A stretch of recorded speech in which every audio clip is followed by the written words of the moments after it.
Okay, let's talk about Neptune. Neptune, you know that we have already discussed the previous planets that are the part of the solar system. तो आज हम बात करेंगे Neptune की. Neptune is basically the coldest planet, or you can say it is considered as the coldest planet.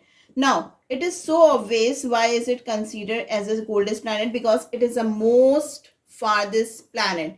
If this is sun, so this is the last planet over here and there is a distance. ठीक है, जिसकी वजह से क्या है, this is considered as the coldest planet. This is the very first point. ठीक है, second point आता है, it is the 8th planet in the solar system, right?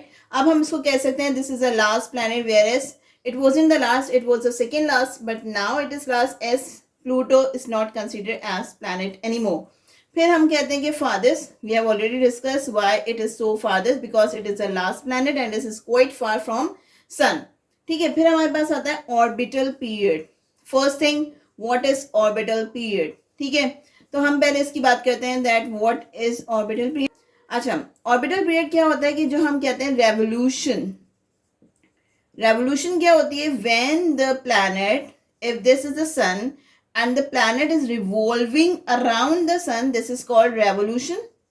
ठीक है, तो ये वाला प्लैनेट जो है, इसकी जो रेवोल्यूशन है सन के अराउंड, क्योंकि इसका जो अपना स्पेन जो ऑर्बिट है वो बहुत बड़ा है, उसका डायामीटर जो है वो बहुत बड़ा है, तो जब ये कंप्लीट रेवोल्यूशन करता है तो इट टेक्स 165 ईयर्स. ठीक है, फिर हम बात करते हैं इसके मून्स की. तो इसके अंदर जो मून्स हैं उसके पास है 14 मून.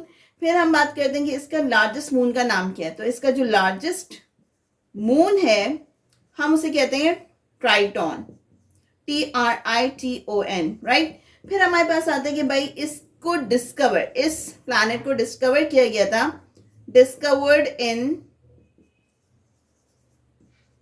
1846, राइट. फिर हम बात करते हैं इसके रिंग्स की. तो इट इज हैविंग रिंग्स, जो कि हमारे पास है, इसके नंबर ऑफ रिंग्स हैं 6. फिर हम कहते हैं कि भाई this is also a part of the Jovian planet. Jovian planets के अंदर कौन कौन से आते हैं? ठीक है, अब देख लेते हैं. इसके अंदर आता है Jupiter, Saturn, Uranus and Neptune. These 4 planet are considered as Jovian planet.